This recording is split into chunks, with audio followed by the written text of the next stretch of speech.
जय जगन्नाथ फ्रेंड्स।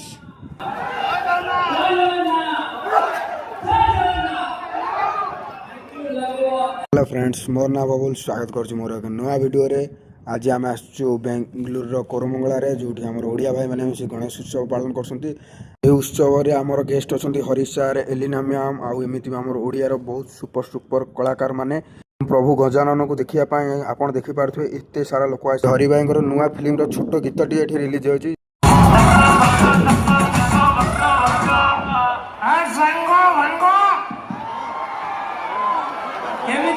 बहुत बढ़िया है पिक्चरटी। आम गीत शुणी सार प्रभु गजानन को देखा करने को आसलु। गजानन बहुत सुंदर लगुंट, डेकोरेशन बहुत बहुत बहुत बहुत भल आम थैंक यू जनबू आम ओडिया एसोसिएशन यूथ क्लब कोरमंगलार सदस्य समस्त सदस्य को। सबू एंटरटेनमेंट पर आमको लगी भोक आड़िया प्रोग्राम हम ओडिया खाଇବା नथिबो या तो हो पारिबनी। आम ओडिया खाଇବା दहीबरा गोटे प्लेट मगाइलु और दहीबरा टेस्ट बहुत बढ़िया था। आप देखिपे कि दहीबरा केमती घुगुनी आलुदम सेओ भाई पकईकि देइछंती एवं दहीबरा पूरा एक नंबर थिला भाई। आपको भल लगी छोट भाई भाभी लाइक फॉलो शेयर करेंगे। Thank you.